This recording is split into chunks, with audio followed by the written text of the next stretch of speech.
arboretums, arboretums, and you know, yeah, greenhouses and stuff like that. But yeah, I appreciate it, but I'm not an expert or a but again, maybe one day in retirement I'll become the gardener. That's the ideal. There's no retirement for you. I know that's true.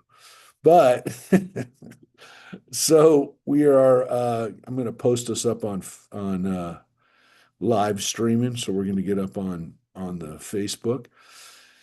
Last week we had a chance to read the very famous story of the Tower of Babel, which I shared with you has captivated people for a long time. That's why we had those amazing mosaics from the synagogue in Hukok up in the Galilee that I shared with you. And I find it interesting that, if you look at what the stories that our ancestors who read the Bible and who, were inspired by it and had artistic tendencies, what they were inspired by. And it seems as though the Tower of Babel was one of them. Jonah was another one, which isn't surprising.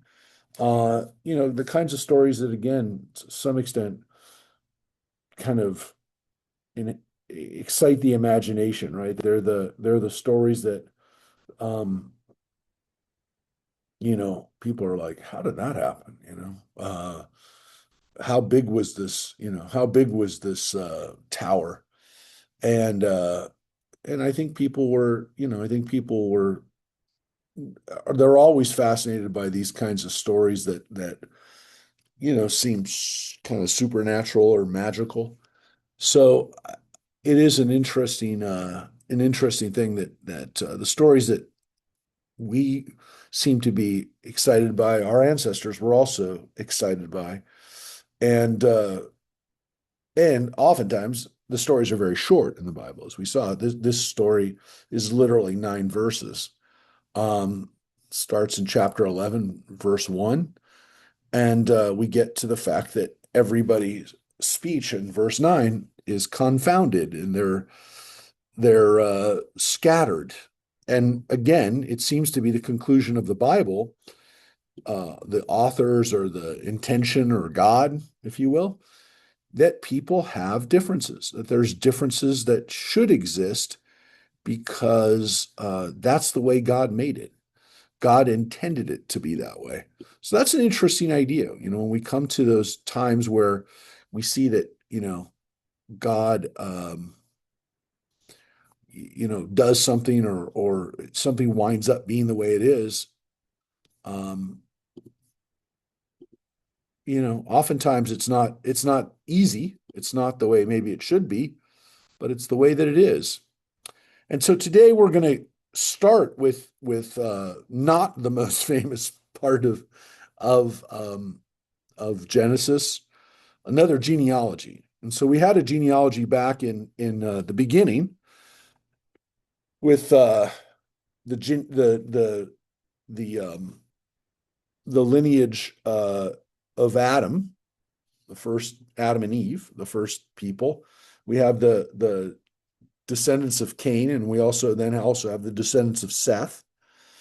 Um, but when we get to genealogies, lists of people where we have an age and then they begot, and again, usually starting with these words Ella Toldot, those who've been with us for a few weeks, when I've pointed out the authorship, the different authors that we believe hands are at work here, this is the P author. This is the author who's very interested in ages, numbers, um, dimensions, and also in who's the father of who. That's important for this author. So we begin with one of those.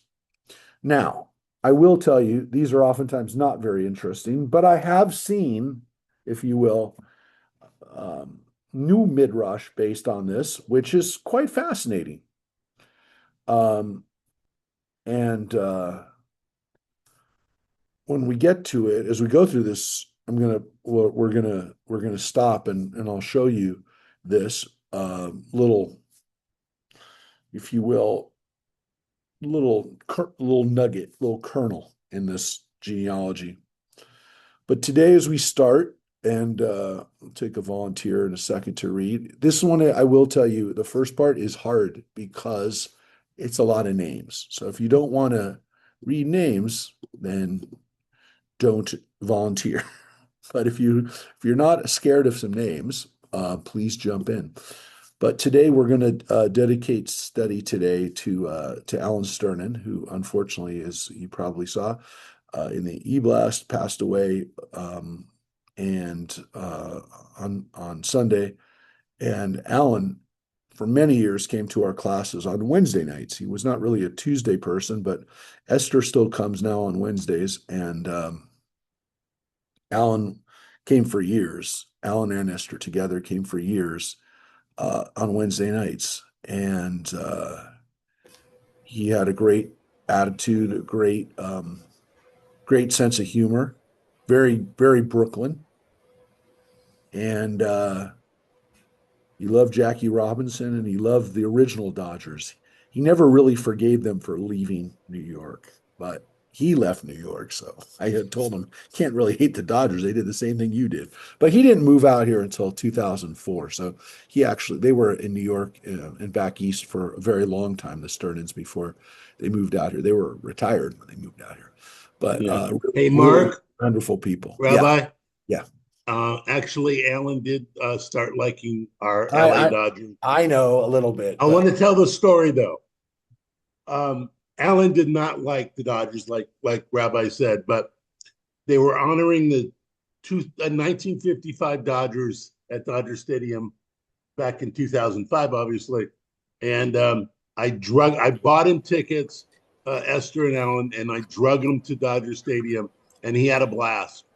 And after that, he started liking the Dodgers again. So I just wanted to say that. well, I think that's a very good story. So you did a little mitzvah for him. Oh yeah, His wife and his son Josh also pushed him hard. But yeah, yeah, yeah. he really didn't like he really didn't like the Dodgers. And what was funny is he loved the Dodgers when he was a kid. He was one of Well, these kids who because he just told stories. I guess I forgot which one, but one of the Dodgers actually worked at his father's shop during the off yeah, season. yeah, you're right. I don't remember which one, but It might have been it might have been Duke, but I'm not. I don't remember. he was like a kid who loved Dodger baseball, and when they left, it broke his heart. So, anyways, he had things like that we won't forget, and he had like I said, he had a great sense of humor and a great attitude, and we'll miss him. Mary and I actually went to see him about a month or so ago, I know, and he still was talking about the Dodgers and Sandy Koufax. It was a really great visit with him. I know. It was nice that you went to see him. It was not because he Did was he not have what the was same. wrong? He Did he had have he had Dementia. was suffering with dementia. So But we had so much fun Wednesday nights. Was it 20 some odd years ago? But we had so much fun then. I'll tell Sarah because I and know we've that lost Joe. Sarah really liked him too. Yeah, Yeah, so did yeah. Joe. Yeah. Joe. And we miss them. Those people are it's hard. Oh, his yard site's coming up, Joe's. That's right. In about a week or so. Yeah. Anyways, it's sorry. It's sad when we lose anybody, especially people who are part of the family, part of the classes. Anyways, so today's for Alan, and we're going to actually get to a loss, if you will, that I think is really one of the interesting kernels here. So, uh, does anyone want to volunteer reading today? As I said, these are the genealogies. We finished here in verse 9, and we're starting verse 10. I think Glory should read today. Stop. Okay, here's what I'll do. I'll read the beginning, I'll read the hard part, and then maybe someone will volunteer for chapter 12. So today we're going to read half of chapter 11 and part of chapter 12. 12 does not have names. This one does have names. And they're not easy. All right. Ela Toldot. This is the line of Shem, right? So now we got Ham and we got Japhet described, and we had Shem described, but more of the wider picture. This is now his family, and specifically the line that's going to take us to Avram. Shem was 100 years old when he begot Arpachshad, 2 years after the flood. So Shem is already well on his way when he has his son, Arpachshad, which is after the flood. After the birth of Arpachshad, Shem lived 500 years and begot sons and daughters. When Arpachshad lived 35 years, he begot Shelah. After the birth of Shelah, Arpachshad lived 403 years and begot sons and daughters. When Shelah had lived 30 years, he begot Eber. And now you notice these people live 400, 500, 600 years roughly now, right? Which is, we already have been told that the people's lifespans are going to get shorter, and they will. But when people say, well, they computed time differently back then, not really, because you can see these people are still having their kids around 30, 35. They're just living a really long time afterwards. We're going to get there. You're going to see as we go through this, we're going to get to Avram, who basically, doesn't live out of his hundreds, if you will. All right. So when Shelah had lived 30 years, he begot Eber. After the birth of Eber, Shelah lived 403 years and begot sons and daughters. When Eber had lived 34 years, he begot Peleg. After the birth of Peleg, Eber lived 430 years and he begot sons and daughters. When Peleg had, and by the way, so you can see there are other people being born, but we're only following one line. When Peleg had lived 30 years, he begot Reu. After the birth of Reu, Peleg lived 209 years and begot sons and daughters. When Reu had lived 32 years, he begot Serug. After the birth of Serug, Reu lived 207 years and begot sons and daughters. When Serug had lived 30 years, he begot Nahor. After the birth of Nahor, Serug lived 200 years and begot sons and daughters. And when Nahor had lived 29 years, he begot Terach. After the birth of Terach, Nahor lived 119 years and begot sons and daughters. So now you can see people's lifespans are getting closer to the 120 years that they've been told they're going to have. But that means, by the way, that the people before Avram, and therefore like between the flood and Avram, are still living a long, long time.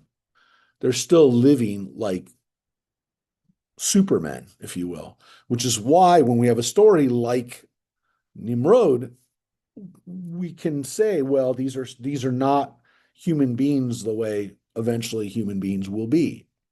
So that's why you can have these kind of mythological people, and why they live a really long time, and why Nimrod, as we saw last week, the midrash that Nimrod and Avram interact with each other is because Nimrod would have lived a long time too.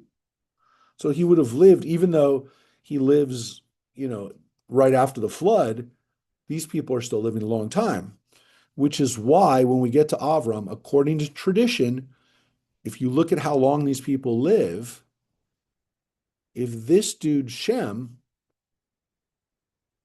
lives 500 years, that means he's still alive. And Ever, these guys, they're still alive when this guy's born.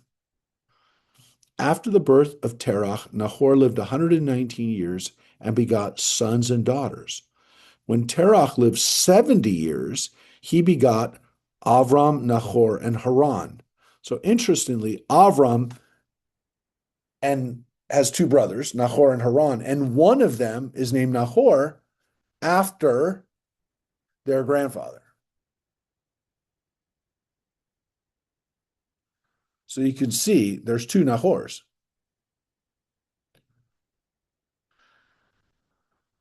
Now we get to the line of Avram, and his family, his brothers, Nahor and Haran.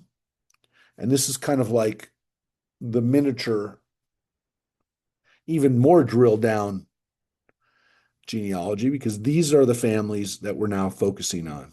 The family of the descendants of Terach. Now, this is the line of Terach. Terach begot Avram, Nahor, and Haran. Haran begot Lot. Haran died in the lifetime of his father Terach in his native land, Ur of the Chaldeans.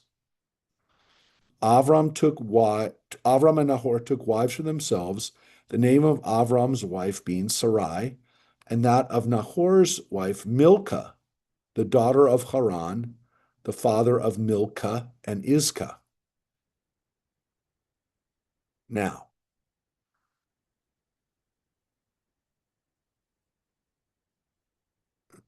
was Milcah the daughter of this Haran or this Haran? No matter what. Oh, sorry. No, this is the only Haran. There's two Nahor. Sorry.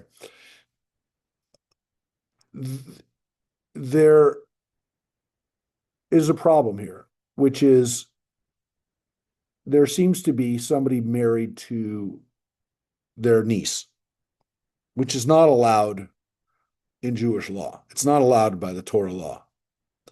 It gets more provocative and complicated than that, which is that according to tradition, Avram and Sarai are also related.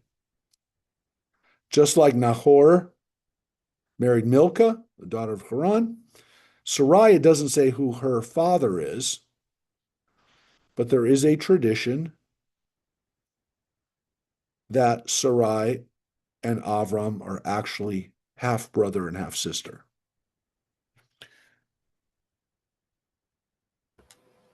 Now, that is not what you want to hear right now. And it doesn't say it here. But does anyone know? Later on? So wait. So here it already set up the fact that Nahor's wife was his brother's daughter, right? Which is, I mean, it doesn't say it, but we have to assume that this is the same Quran. Now, it doesn't say that Sarai, her name hasn't been changed yet. Her name is Sarai here. Sarai, right there. Does not say that she's related to Avram here. But you're going to say, Gail, what are they going to tell us? Later on, he says that she's his sister. Yeah. So in chapter 12, the next chapter, he tells the Egyptians that she's his sister. Right. So to some extent, the rabbis had less of an issue in a midrash, in an explanatory way, to say that Avram and Sarai are half siblings than they want to admit that Avram lies to the Egyptians flat out. Don't uncles and daughters marry later on? So you're allowed to marry a niece, not by. So yes, there's a question of whether Mordecai and Esther could legally have been married. But by rabbinic law, that you're not supposed to. That's not it's not a kosher wedding. Okay, so again, it doesn't say that Sarai and Avram are even related. But because it says that his brother married somebody within the family, and we learn that Avram marries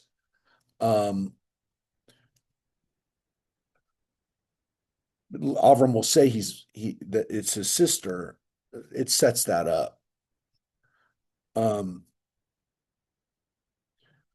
So does everyone understand? I mean, these family dynamics that were set up. This is, to some extent, it goes back to this, which is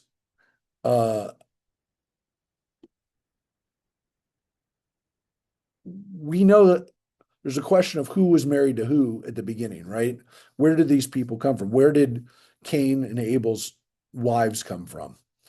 So there's kind of an understanding that, like, if you had to, uh, if there was no choice, then what are you going to do? Um,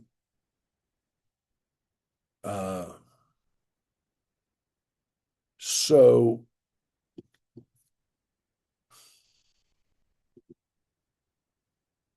what are you going to do?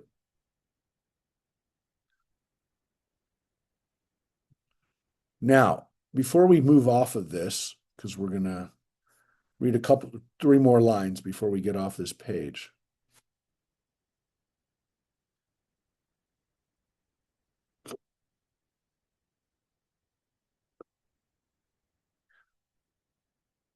We know that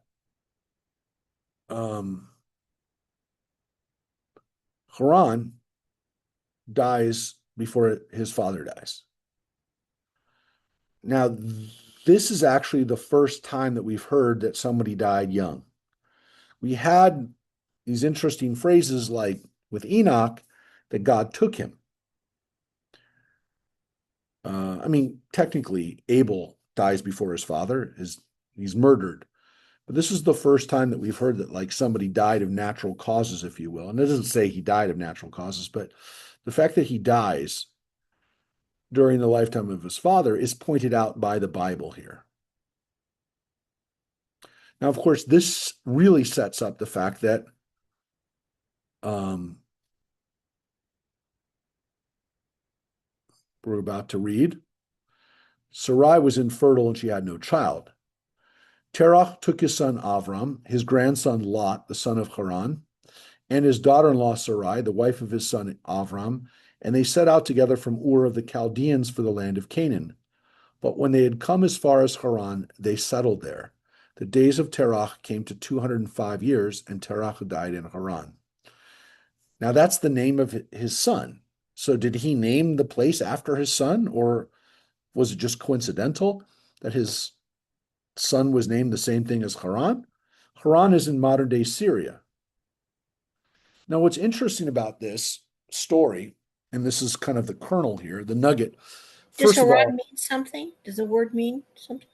so it's the name of the place, right? Harun was this area which was an important area in for the Arameans. It was a major Aramean city. So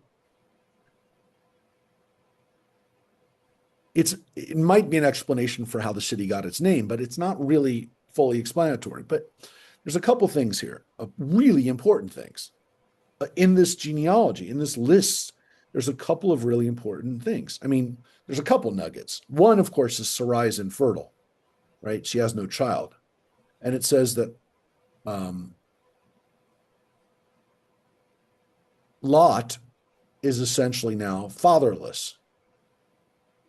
Now, this sets up Avram's first surrogate child, which is Lot, his nephew, in the sense that Lot is set up here with Sarai not being able to have children and his own father dying, that Lot becomes essentially part of Avram's family, Avram's responsibility. Now, what also is really interesting here, I think really is the kernel, is that at least according to one of the authors,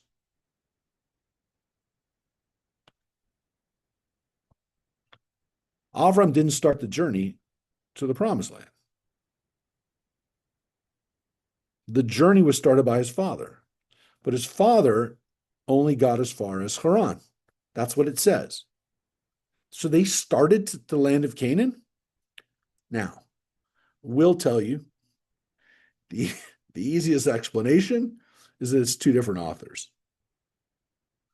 Because when the next chapter begins, it seems pretty clear that Avram has to go to a new place. it doesn't seem like it's a place that his father had set out for. So his father, according to tradition, according to the Torah, according to the text, he's from Ur, this great city. Ur literally means city. Ur of the Chaldeans is the Chaldean capital. Ur of the Chaldeans, the city. They are from the city. So Ur is one of the most important, most developed cities. Let's just say the most developed city in the world at that time, thousands of years ago. So first of all, at least according to one version in the Bible, not in Midrash, not an explanation, in one version, Avram actually winds up completing a journey that his family had already started. And what's interesting about this journey is that it's from a developed city to the country, if you will, to the suburbs. I like to say it's Green Acres, because these are city people that decide to go to Canaan, which is not the developed world.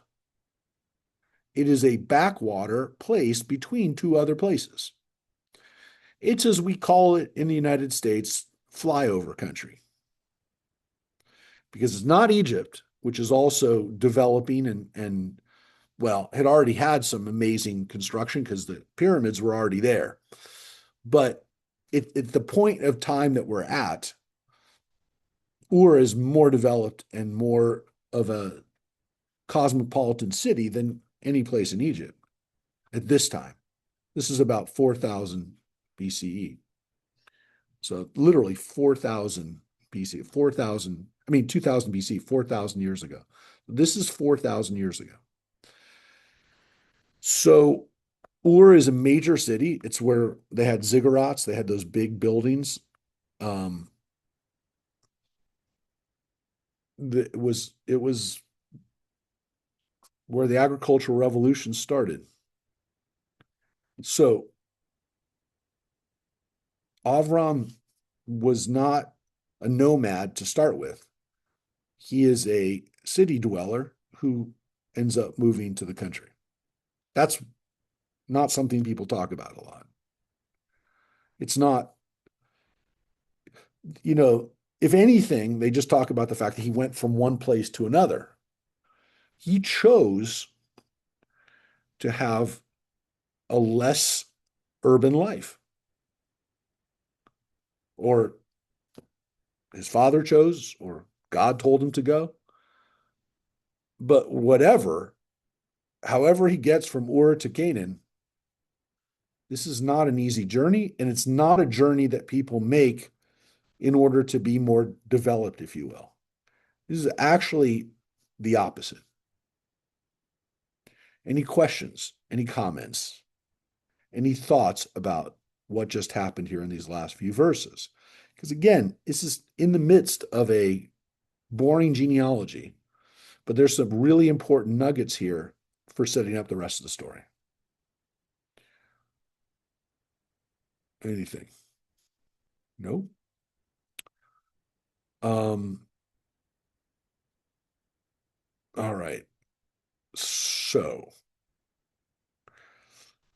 I was studying this once with a group of it was when I was in rabbinical school. I was studying this with a group of rabbinical students. And we were we were at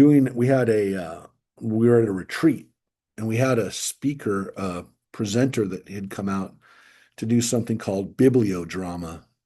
It's psychodrama using the text.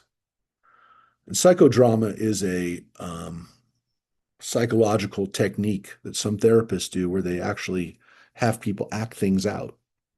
It's almost like the reverse of method acting, where people act out a story for the purposes of therapy. And oftentimes people take a story that you don't think is going to be emotionally charged, and they end up turning it into something very emotionally charged. And we did this text. which I thought was interesting because I literally, at the face of it, there was nothing anyone was going to do here with this text. But as we did it, and as the facilitator who invented essentially bibliodrama, he was the pioneer of this field. He was a therapist who started learning Torah and later in life in his probably 60s, 50s, 60s, and he ended up integrating this into a whole field. And so he was really kind of the pioneer of this. So I was really got to spend, this was like the master of bibliodrama that was working with us. But so as we did this, somebody told a story about how their father had moved to Israel as a young person back in the 30s and 40s, but he couldn't make it. He couldn't do it. And he went back to Europe. And then the war broke out, and then the family escaped to England. And eventually his son, when he had a son, eventually did make Aliyah. And so he's telling the story, the guy who made Aliyah told the story and he was telling the story of Avram through this relationship with his father Terach, about completing a journey that your father tries to do and doesn't do. It was very emotional. I mean, it was real. I mean, people were crying. It really unlocked things for people, because I think for a lot of people, it's probably more men than women, but it happens in every gender to some extent. But I think it happens a lot for men. They find themselves on a journey that they didn't start, right? They didn't necessarily plan the journey that they were on. Their father or grandfather started the journey and they're continuing it. And sometimes there's a realization that you're on a journey that you didn't start, which isn't necessarily at all a bad thing or good thing. It's just there's a realization that this journey is really part of something much bigger. And at least one version of this story of how Avram came to Canaan was he was following a trajectory that was started before him. And that he completed his dad's journey. For whatever reason, maybe the loss of his son took Terach off the target, but something happened there where he didn't move any further. But it's up to Avram to do it. That's one version, it seems, of this story. The other version is the version we're about to read in chapter 12. Any questions? Any comments? No? Well, Nothing from me. now we're going to get to chapter 12. And this is the second part of what we're reading today, the second half, if you will. And this is the famous part. This is the chapter 12 is, to some extent, one of the most famous, if not well known, the most important texts in Jewish history, because it's the text where we become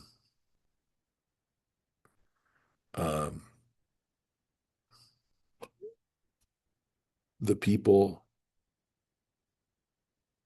attached to the land of Israel. And we become the Jews. We become the Jewish people in this moment right now. We become a people that God has chosen. And to some extent, it all starts here. So let's take a look at these next verses. Probably, again, if not the most significant verses in the Bible, at least from the standpoint of how we get from point A to point B. The journey, this is the journey. All right. So, John, do you want to start us here? Sure. Just so you know, the gardener's still hacking away. So I can't hear it. okay. I read from the big screen here. God said to Abram, Go forth from your native land and from your father's house to the land that I will show you. I will make of you a great nation. I will bless you. I will make your name great, and you shall be a blessing. Let me ask you a question there. Yep. You know, when we say when someone passes, may their memory be for a blessing, Yeah. does it come from this? Yeah.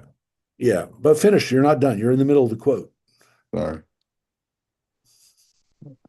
I will bless those who bless you, and curse the ones who curses you, and all the families of the earth shall bless themselves by you. Yep. So those first three verses, of course, this is where we get the song Lech Ilach from, right? Lech Lecha is the way it begins. Vayomer Elohim, right? Lech Adonai, actually. Lech Lecha. Go get yourself. Usually translated as go forth. It's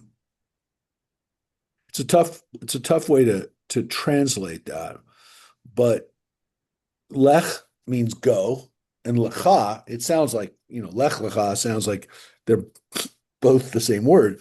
One lech, halach, means to go, to walk, to journey. And then the other word, lecha, means yourself. So it's a weird phrase, though. It's a command, clearly. Go, sometimes translated as go get yourself, or go to yourself, or maybe go to your destiny, right? Go become yourself. Go discover who you are, right? Go. But notice what he has to leave, right? Some people have pointed this out. It's three things. It's three things, three words. It's harder to see it in the English. It's easier to see in the Hebrew. So it says me'artzecha, from your land, Eretz, from your land. Umi moladcha, from the place where you were born. And then the last one is mi beit avicha, from your father's house. So me'artzecha u'moladcha, from the place where you are born. That's translated together here in the translation where it says, go from your native land. But really, it's three things: from your land, from the place you were born, and from your father's house. Right? So that's three things. Now, it's been pointed out, and by the way, this is one of the reasons why we'd say this seems to be a little different author, because if he was leaving from Haran, look, the traditional understanding where there's not multiple authors is when it says get out of your father's house,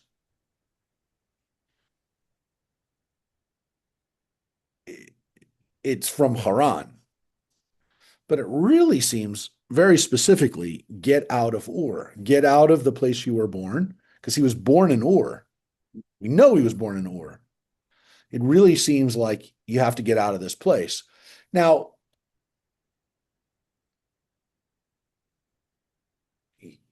on another level, maybe in a more interpretive level, these represent different places, right? Leaving your land behind, leaving the place where you have a home, is leaving behind your security. Leaving behind your birthplace is leaving behind another level of your identity, not being in the place that you feel comfortable with, but also a place that you identify with. This is, what some of us who were born in Los Angeles feel about our homes, right? Our birthplace, attached to it, for better or worse. People make fun of it. We make fun of it, but it's our birthplace. And then this other part, we got your father's house. Now that seems to be another level of security, identity, even more personal. Because here it's also getting away from what your family did before. getting out of that inherited, if you will, expectations. It's a pretty rough thing to ask somebody, because you're asking somebody to leave behind a good chunk of who they are as a person, their formative identity.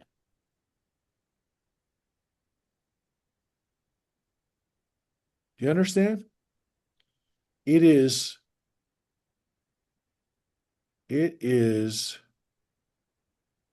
an interesting, if you will, a push on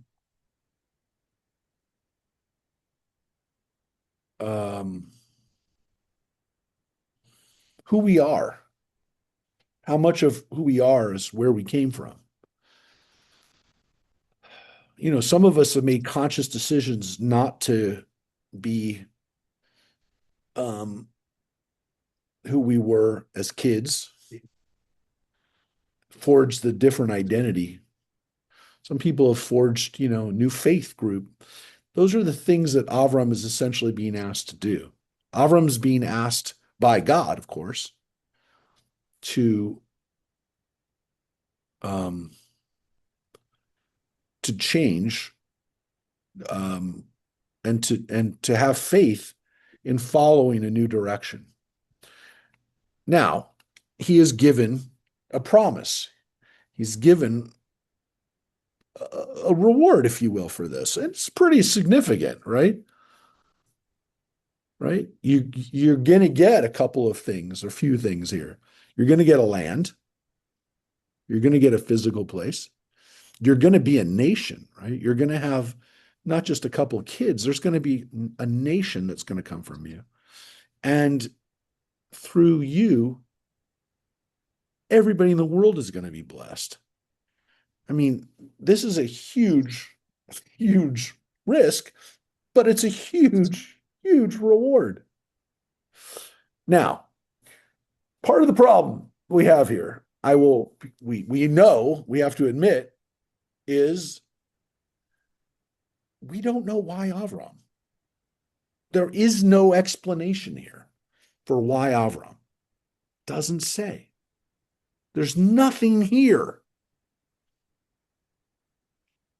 This guy that starts our people, we know nothing about what qualifies him to have this honor. We don't know. Now we can make the argument that we're going to learn. We'll see. We'll see why. So, you know, God knows, and so God chose him, and the rest is history, if you will. But we're not real comfortable with this to some extent. We want to know, what did God see in Abram? And it's interesting because you can make the argument, you know, when God chooses Moses, you know, it was a good pick because he knew the Egyptian court, and you can make the argument he was a perfect person because he's Jewish, but he understands the Egyptians, lived in Pharaoh's house, etc. I mean, David, we really don't know much. He seems like, you know, like one of the, you know, like the baby, the runt of Jesse's home.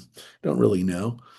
But you know, we never really, we're the heroes that we have in the Bible, the ones who really do everything. We don't really know, to a large extent, what these people were like. I mean, as kids, what did they do? What kind of brilliance did they have? Why would they? What earned them this right, if you will? And it's interesting because in a lot of mythologies, if you will, there's stories about heroes, you know, proving themselves, or, you know, defeating a monster, doing something wondrous, some amazing supernatural thing that they had to do to become a hero. And in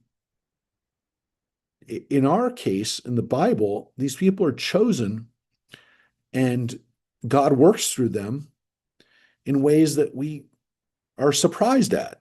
And what's interesting about this is that actually seems like the way heroes actually the way it happens.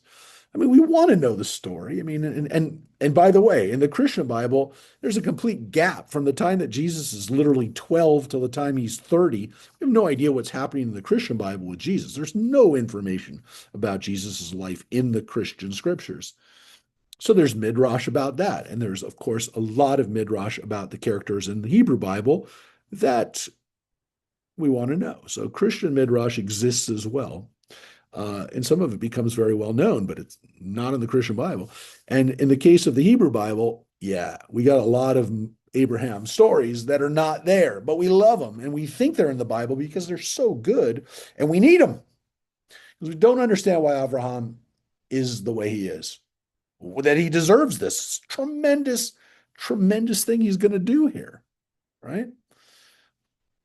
Why Abraham? So in the Midrash, as I shared last week, we have these great stories of Nimrod, of the king, this evil king that, is like the model for Herod and for Pharaoh and other people that we meet later. Nimrod tries to kill Avram, throws him in a fiery pit, just like Daniel is. And he tries to actually murder Avram before he was even born, which is the song that we heard last week, Quandel Re Nimrod, that Nimrod knew that a Jewish Messiah was going to be born. That Abraham was that guy, and he tries to kill him before he's born. So these stories about Avram from birth, in utero even, they have developed. Then we also have these stories about Avram. And it's always funny when people who are familiar with the Midrash or familiar with Jewish stories, but don't really know where they come from and what's in the Bible and what's not in the Bible. The wonderful Midrash that a lot of people know about Avram is the story of Avram as a young man, that his father Terach, who we also, as I said, is in the Nimrod Midrash, usually not in a favorable light in the sense that Terach is a pagan. Terach is the typical guy who goes along with society. He's Nimrod, he does whatever Nimrod says, including he's going to kill his own kid if Nimrod tells him to. But in the story that's the most famous about Avram as a young man, that Terach actually owned an idol store, right? He actually built idols for the society, for the community. He's an idol maker. So Avram isn't just grown up. He doesn't just grow up pagan. He grows up with real pagan stuff. So in the Midrash, the most famous Midrash, and again, there's lots of versions of this Midrash because it's so popular, is that Avram, it occurs to Avram that these idols are nonsense. And he thinks about it and realizes there must be something behind everything, that must be God. Now, again, there's other midrashim that there's Shem and Eber who are still teaching people about God, and the idol people are doing the wrong things, and Avram is exposed to some of this. That's a different stream of midrash that he's being educated, Avram. But regardless, however he gets to this reality that dawns on him that the idols are BS. He goes into his father's shop one day and he destroys all the idols save one, and he puts a stick in that idol's hand. And the next day, when his father comes in and says, "What happened here, Avram? I left you in charge of the idol shop for a day, and they're all broken. All this stuff. It's worth a fortune. All this stuff is now broken." And Avram said, "I don't know what to tell you. This one idol started fighting with another idol, and they all started fighting with each other. And before you know it, all of them were broken except for this one. He's the one who beat all the other ones up. He's the last one standing." And Terach says to Avram, "These idols don't move. They have no force. They have no life force." And Avram says, "Exactly. So why do you worship them? It's not real." And so Avram, I guess, teaches his father a lesson, but more importantly, we see that Avram understands that idol worship is a waste of time. It's idol. It's idol worship. It's worship of nothing. It's worship of air. So The Midrash is so powerful that people think it's actually in the Bible because it's such a wonderful lesson, but it's not. We don't have any answer in the Bible itself up to this point. You just read it. Avram, in one version of the story, makes the journey with his family from Ur to Haran, and in this other story, he's just told to go. Regardless, Avram does again is confronted with this call, and we're going to see what he does. I mean, it's pretty clear what he does. We know what he does, but that's what his challenge is. You have been chosen. Now, we would say this is the beginning, to some extent, of Jews being called the chosen people, right? Now, we would also say that it's a responsibility. It's not just that Jews are favorite or loved by God.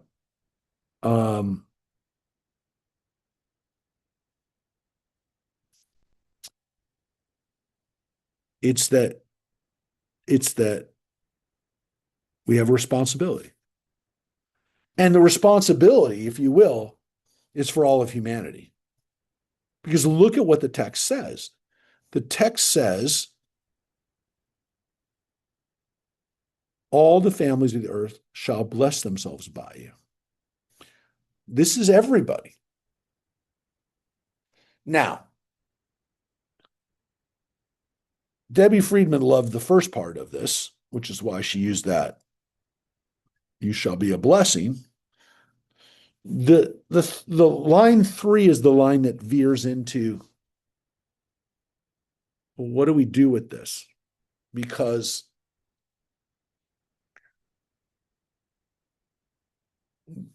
you have a power.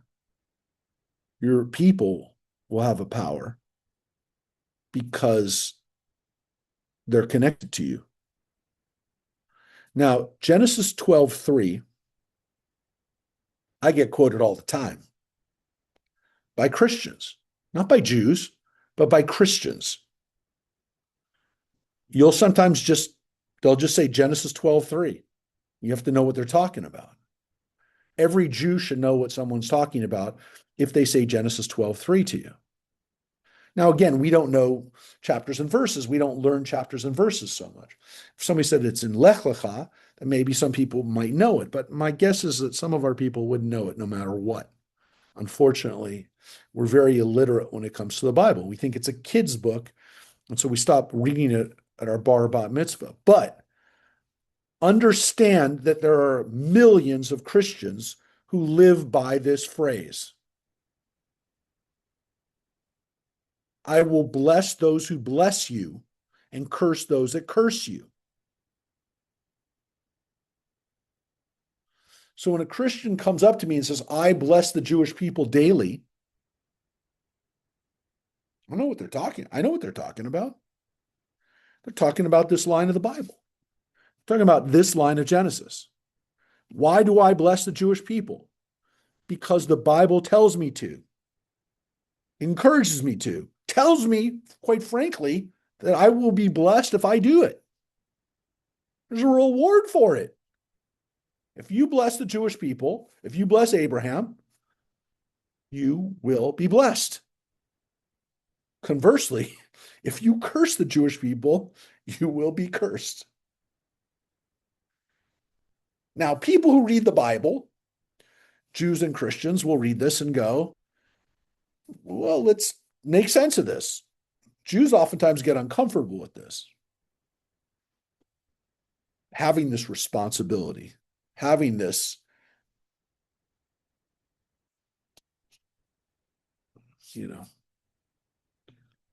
having somebody come up to you going, you're God's chosen people. Well, I'll tell you something. It hasn't really Who says hasn't really that? helped us that much. Have you ever had a Jew come up to you and go, you're God's chosen people? I've had a whole lot of Christians come up to me and say that. I've never had a Jew come up and say that to me. Honestly, I've never had a Jew come up and say that to me. I've had more Christians than I can count come up to me and say, you are God's chosen people. So, John, your point is it's not always helping, right? Well, you and I know that the people who curse us, now you'd wonder you'd wonder, how does anybody curse the Jewish people? How does anyone work against the Jewish people knowing that this text exists? Do- Now, do- obviously, some of the people who are cursing us, who are at war with us right now, do not read our Bible. They read the Quran, and they believe that the Hebrew Bible is a perversion of the original text, which the Quran recaptured. So the Quran doesn't say this exactly. And more importantly, Muslims believe that they're descendants of Abraham through Ishmael, so that essentially they've reinterpreted this. They still allow, if you will, to be blessed through Abraham, but they don't see the Jewish people as being the ones who are the blessing, if you will, from Abraham. It's Ishmael, it's not Isaac. So that's what they would tell you is the way that they can make terms with this, because they don't follow the Bible as the last word of God, if you will. But you wonder, because while you're right, John, it doesn't always help us. Anyone who's worked against the Jewish people has paid the price for it.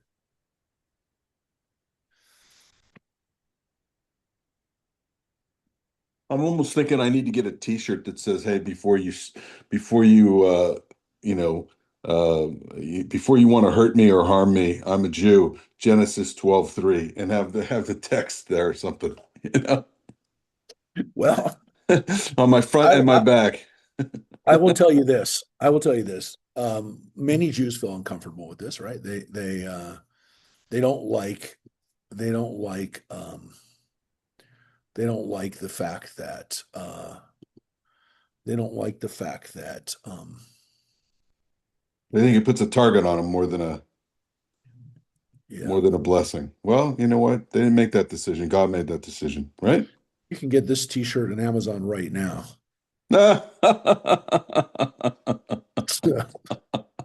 So I guarantee you there aren't a lot of Jews that have bought that shirt, but Multiple colors. it is a shirt that you can buy right now.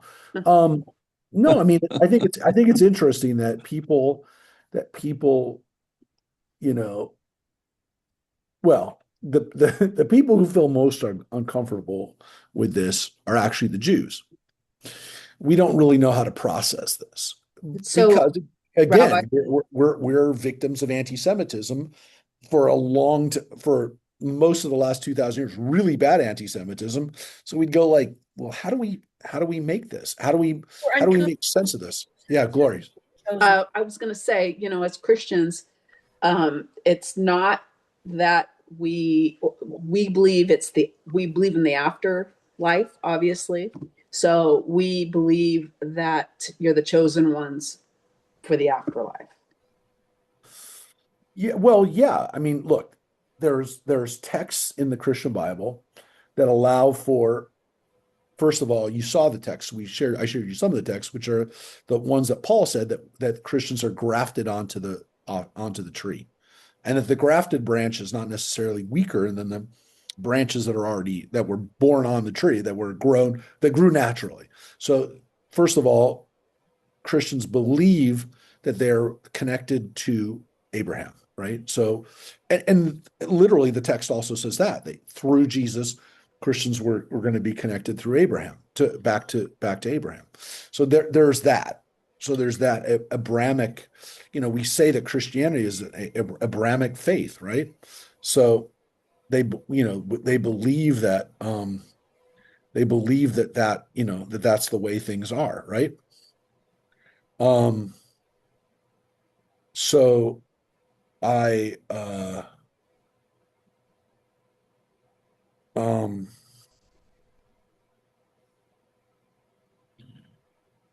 I will tell you that um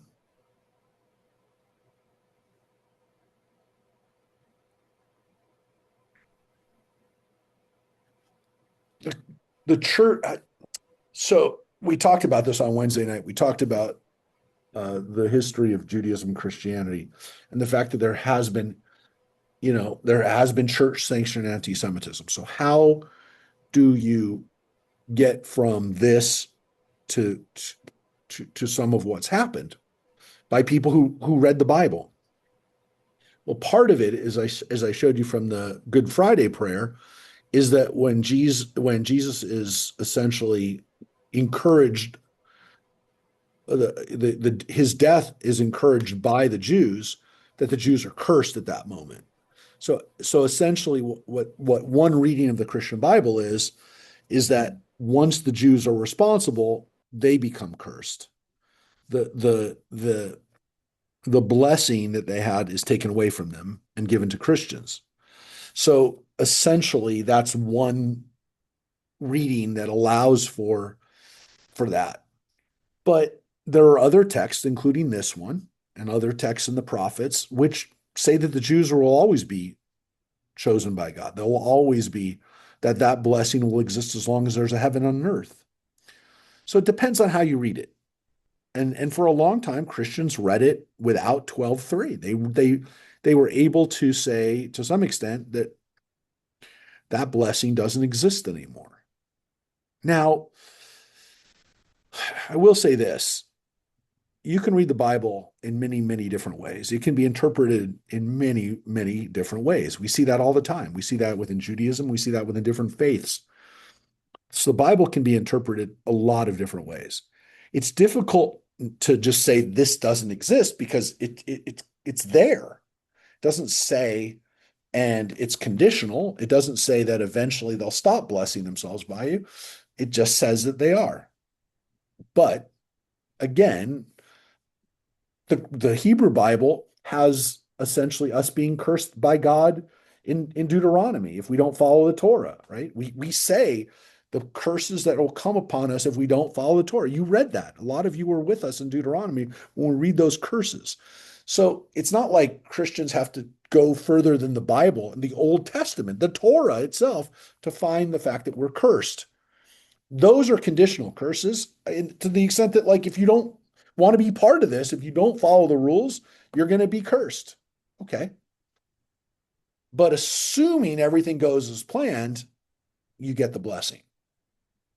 This is a super important thing. So I don't want to, I don't want to like leave this point because it's all in the way you interpret it. And what happens, Jews are very uncomfortable with the idea of being chosen.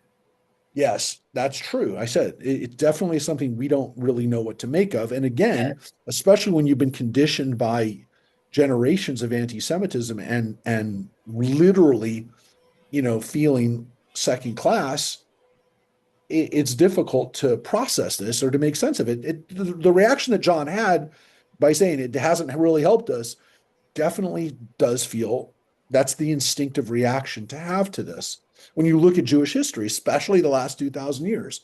Now, again, what's changed? And I just wrote, I'm going to share one post in a second that I thought was interesting that our old friend Micha Lieberman, the guy who used to do music for us with Gabe, Micha posted on Facebook something really powerful.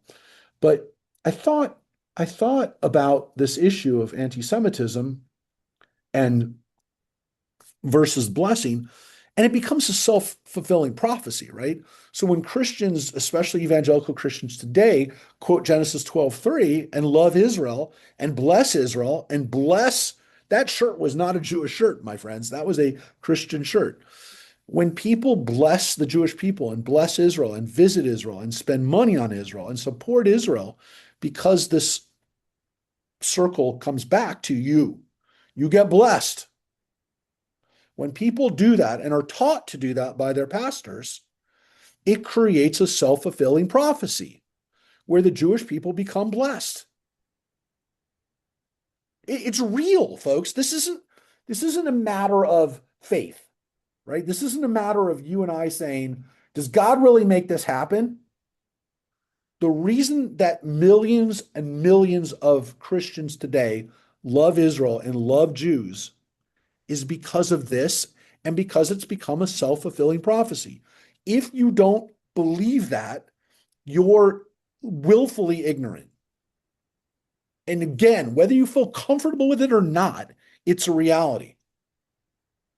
Please understand that. The reason that Israel gets billions of dollars of aid is partly because Israel is the only reliable ally that the United States has in the Middle East. But it's really based, my friends, on the fact that Christian evangelical voters love Israel. But is it also because they believe that the temple has to be rebuilt in order for the Messiah to come? There's no question that belief of the restoration is there. But and some people say, well, that's another motive, right? That if Jesus can only come back if the temple is rebuilt. But in all fairness, the vast majority of Christians don't come up to me and say, hey, when is the temple going to be rebuilt? Maybe they're thinking it, but I've really not had anybody. They haven't come up to me and said that. They have come up to me and say, I bless the Jewish people every day. They don't say, again, and maybe they do believe it, that that's the way Jesus will come back. But regardless, if they're reading this and they focus only on this text and they read this text and it gets into their heads, then this isn't a bad thing, folks. And again, whether you say, well, I don't agree with them on this and I don't agree with them on that, and I don't look, if somebody's self-fulfilling prophecy is that you are going to succeed and that the Jewish people will be safe because we're protecting you, that's not a bad thing. Again, people say, yeah, but there's an ulterior motive. It's the rebuilding of the temple. It's Jesus coming back. It's the fact that they're going to get something in return because they'll be blessed. Look, everybody has motive. Everybody has a motive for doing the things that they do. And what we hope is that in the process of doing what they do, that they do something good. And treating the Jewish people with respect and not hurting them is a good thing. Look, the A reason mitzvah gavera mitzvah, we don't do things because we of our feelings. I know, we're taught not to. We're taught not to do a mitzvah for a reward, right? You're absolutely right. Right. But human beings are what they are. And Right. again, if anybody follows this and lives by it and it affects their behavior, it's not a bad thing. That's all I'm telling you. Well, you probably do. How ignorant some Christians can be about Judaism. I actually had someone come up to our temple. They were, in Loma Linda. They have a group that comes to look at the temple, and they actually came up and looked at the air conditioning system in the floor and wanted to know if that's where we sacrifice the animals. Actually asked me that. I said, no, that's the air conditioning system. No, you didn't know, Gail. That's where they do the sacrifices on certain days. No, there's definitely some interesting ignorance. What I like to remind people again is that there's a lot of ignorance, there's a lot of simplicity, there's a lot of people who do things not necessarily for the right reasons. But again, if their actions lead to good behavior, then whatever motivation in their head is a little off.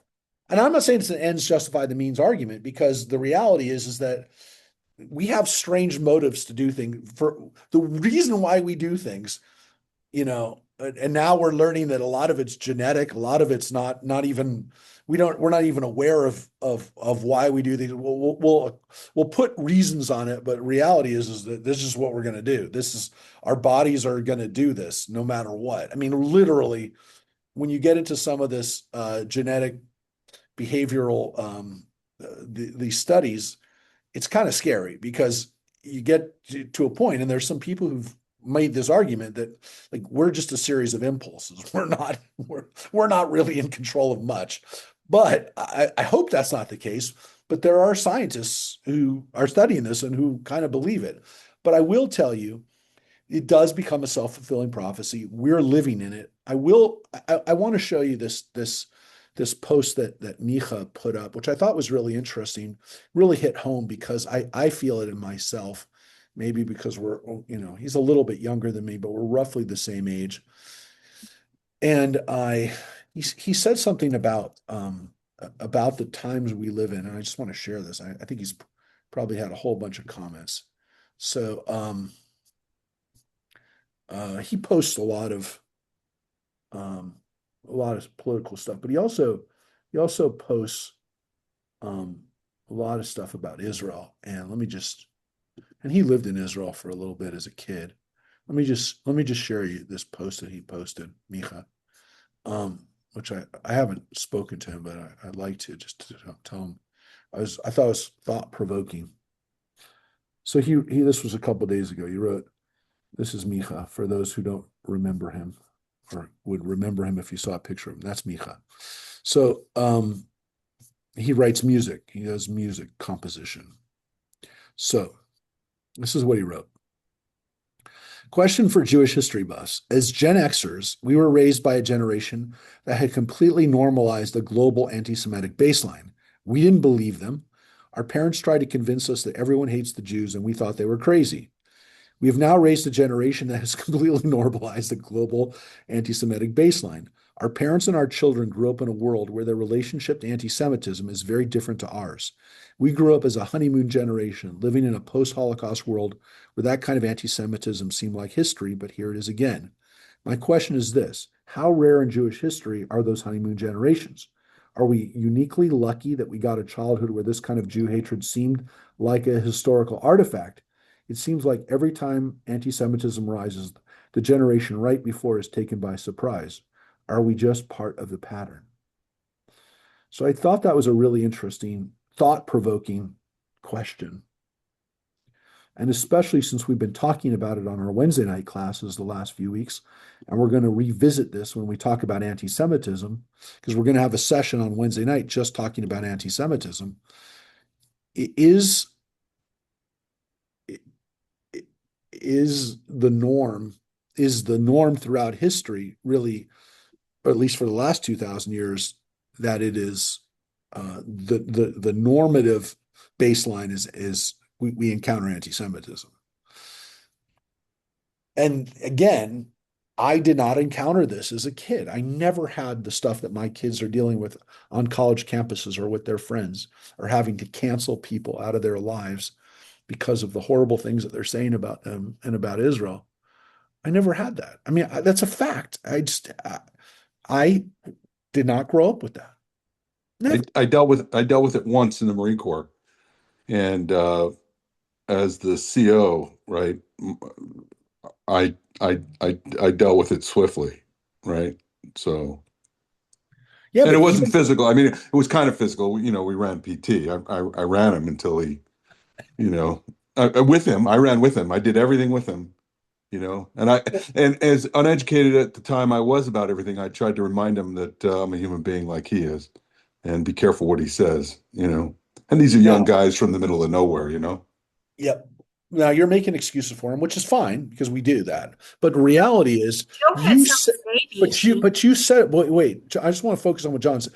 John, you said what you said to some extent because we would expect that to have.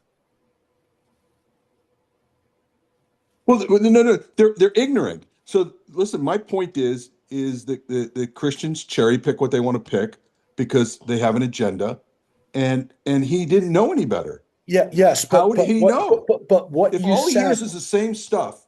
but what you said was really important because in the military, we assume that that kind of anti-Semitism, historically especially, was greater. I mean, at least for my grandfather who fought in World War II, the that's the first. I mean, he grew up with anti-Semitism in Minnesota. It was not a question. He got beaten up. He beat people up. I mean, it was not fun.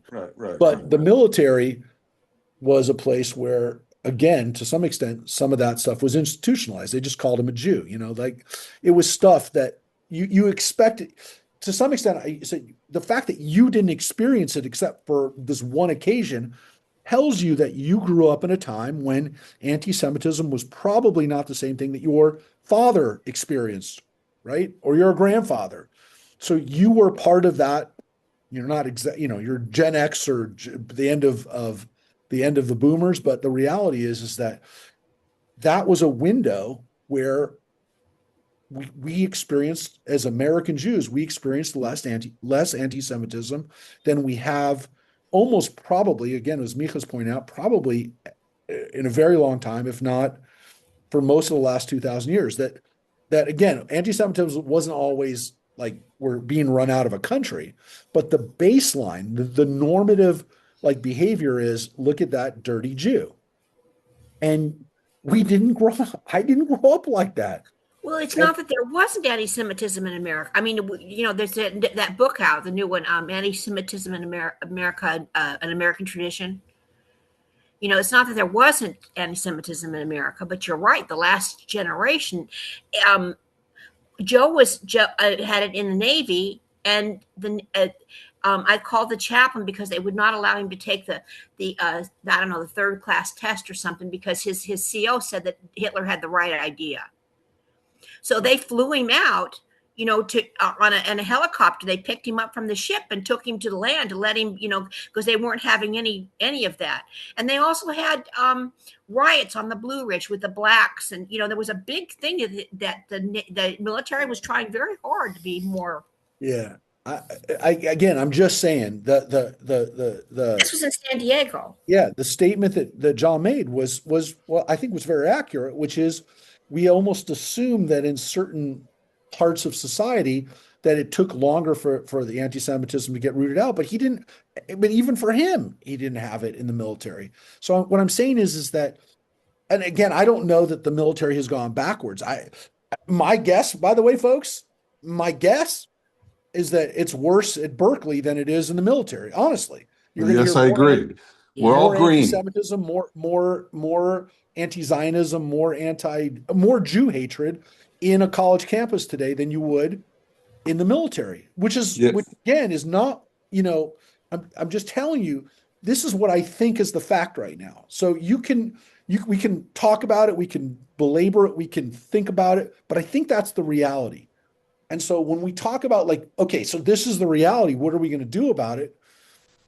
Look, to some extent, we as Jews have to, first of all, understand that Genesis 12:3 is even there. If somebody comes up to us and we don't know what they're saying when they say Genesis 12:3 to us, that's us. That's on us. That's not on them. That's us being ignorant of our own text. That's us being ignorant of however you're going to understand this. However, and each one of us is going to understand this differently. Each one of us is going to take this blessing and this text and make it their own and come to some terms with it. Either you think it just doesn't apply to me, whatever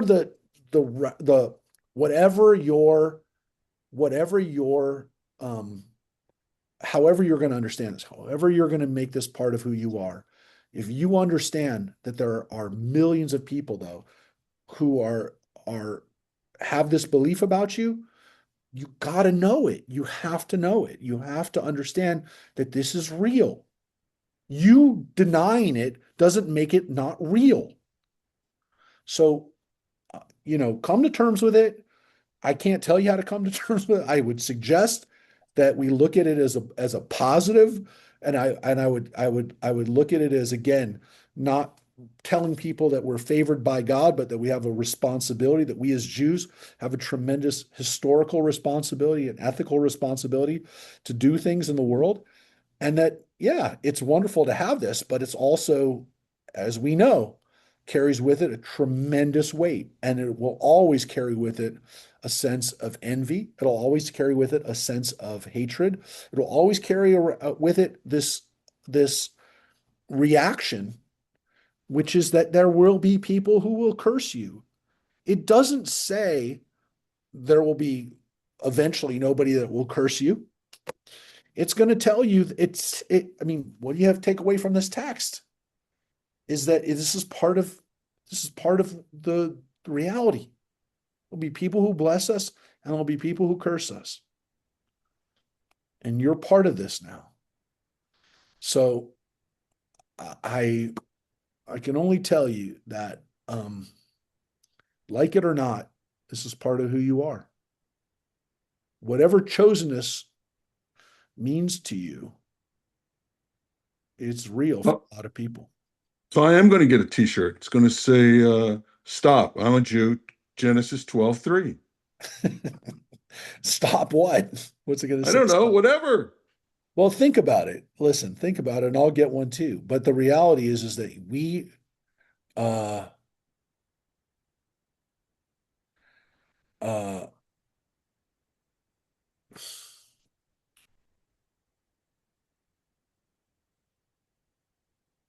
I look, I'm an optimist, and I'm hoping that more and more people will live by this, and will it'll become more and more of a self-fulfilling prophecy.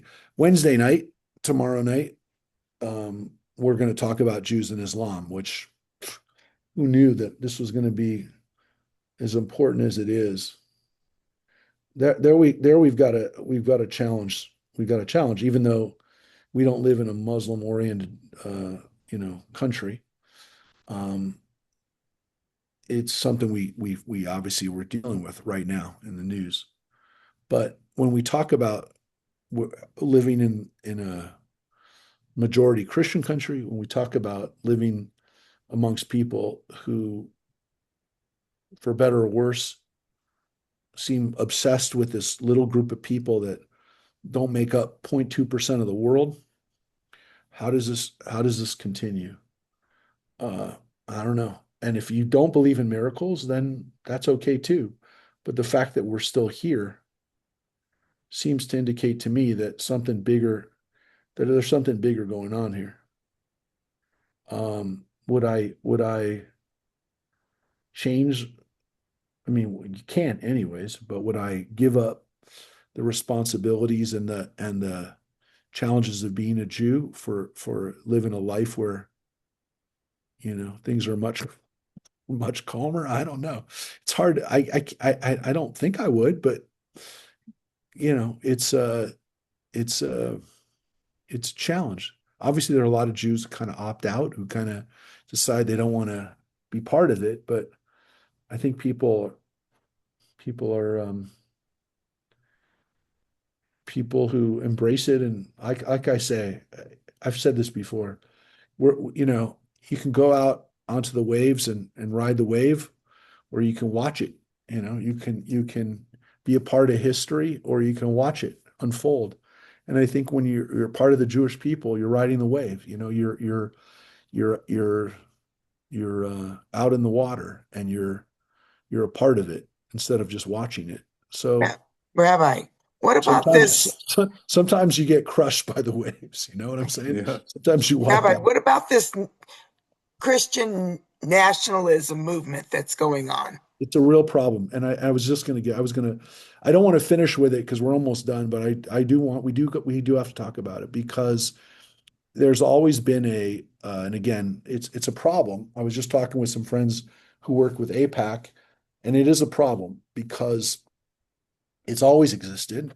It's definitely rearing its ugly head because Tucker Carlson has a huge following, and some for whatever reason he can't.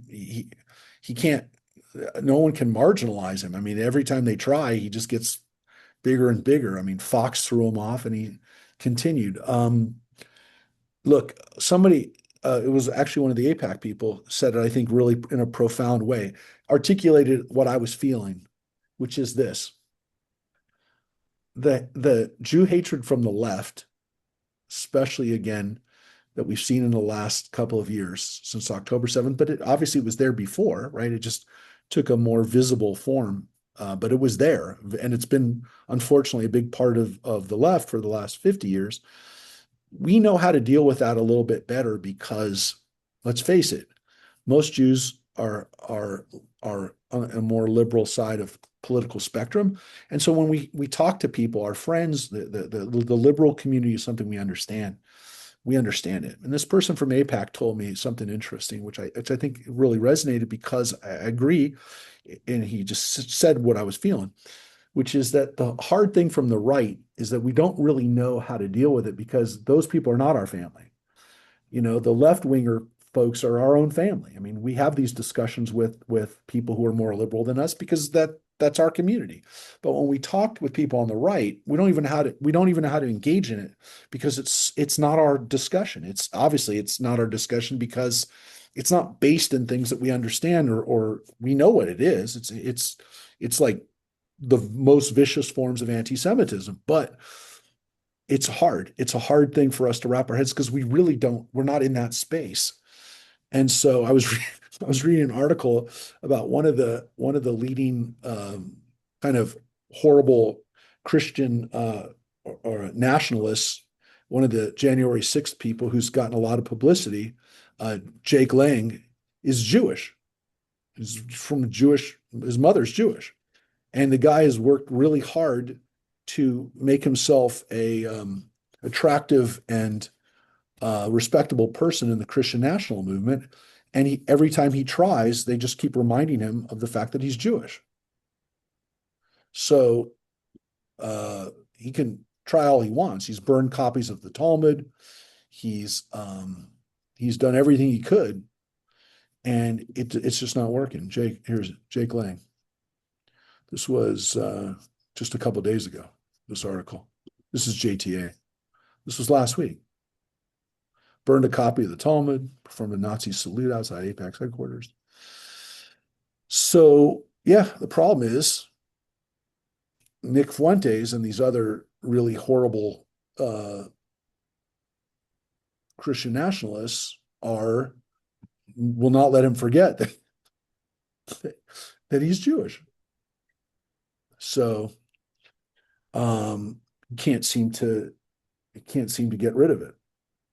So yeah, it's a problem, Randy, and it's something that we even have in our own community. Believe it or not, there's Jews that are trying to figure out how they can be part of this wonderful neo-Nazi ideology. It's a problem. It's a huge problem, and it's one that we know it doesn't seem to be going away. And like I said, we have less ways of engaging with it because it's not our environment. It's not something we know. It's not something we have connections to. I mean, why would we have a connection? Why would you have a connection to someone like that? Why would you have a connection to somebody, that's living out in the forest talking about blowing up synagogues? These are the people who unfortunately are attracted to this type of ideology. And you wonder, like, how do they make sense of Genesis chapter 12? But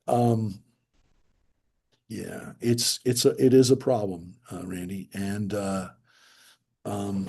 it's scary. It's a scary form of anti-Semitism because, again, we have a hard time relating to it, but also these are people who oftentimes are very, very well armed. I just don't understand how they can make sense of it because the country was built on the pilgrims coming here for religious freedom. And they're trying to get rid of all religions except for, Christians. Christianity. Yeah. And it's like, It's how a are you real going to problem. first of all, how are you going to do that anyway? It's a free choice. I'm not going to give up my Judaism just I because know. someone says I have to. Well, this is our new challenge, and it's one that, again, that is something that we're not gonna give up, obviously, but it's something we have to be aware of, and it's something we have to protect ourselves from. And again, depending on the day, which one am I more afraid of? The Islamic terror cell or the right-wing neo-Nazi? I don't know. I mean, it makes me Well, want to be out there more with my Judaism. I yeah, mean, well, my husband doesn't like my flag on my car, but or the flag outside my house. But listen, I I definitely more refuse to conscious get rid about of it. I'm more conscious about where I wear my yarmulke. There's no doubt about it. But again, I just want to tell you that yeah, going backwards is not an option. Giving into it doesn't make it isn't the cure. So next week we read about Avram being called. Next week we're going to read what happens after, which is not necessarily a smooth sailing. It's the beginning of the journey, and it's a journey that's still unfolding because Avram, the first Jew, is a guy who has to wrestle with his faith. He has to wrestle with difficulties, really big difficulties. You already read his wife is infertile. Infertility is something that several of our matriarchs have to deal with. But of course, as we play out and go off our final song today, I bet you can guess what it's going to be. Does anyone want to guess? Be Anybody? Freeman. Lechley Lach? Yeah, come on. You knew it was going to be Lefty Law. So, Hey, so there's so many. There's so many different versions. I'll play you this one. This is not Debbie Friedman singing it, but it's a pretty second.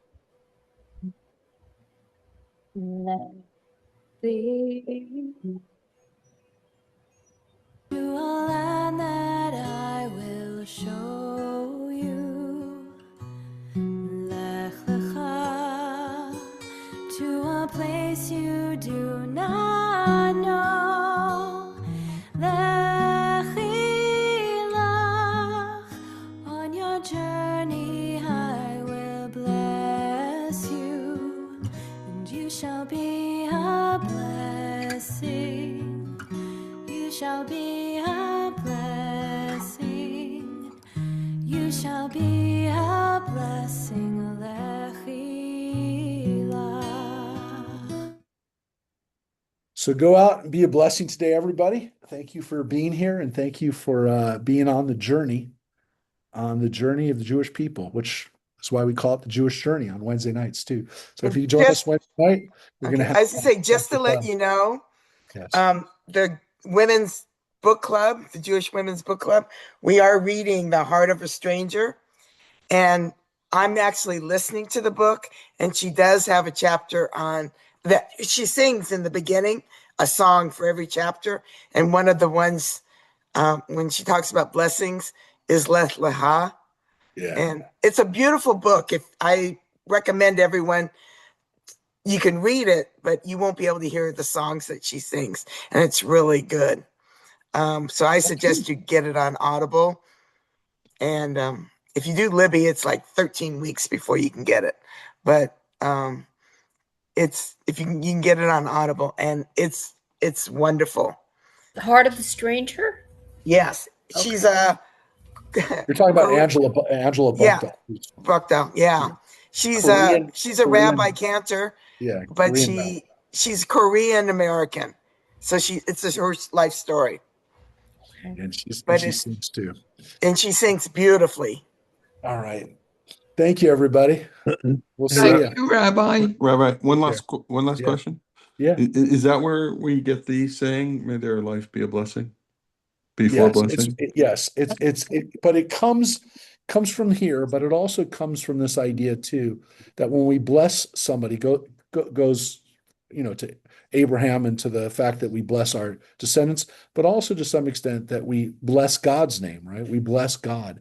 And so to some extent, like we're when someone passes, they become, the intermediary, if you will. They're that much closer to God, right? And so we're also connecting ourselves to them where they are, where they are as part of our, not just in heaven, but as part of who we are.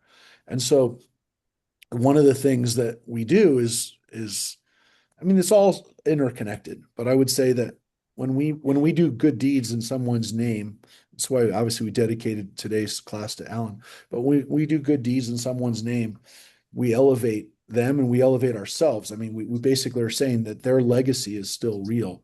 So when we say that make them a blessing, yeah, I mean, it's from here, it's from elsewhere in Genesis, but also again, to some extent that like, this is the way that we become closer to God, closer to like who we're supposed to be, even after we die. So it's a really nice idea that like, we can be a blessing after we're gone. All right, everybody. Take care. Thank you. Be a blessing today. Right. I Thank will. you, Rabbi.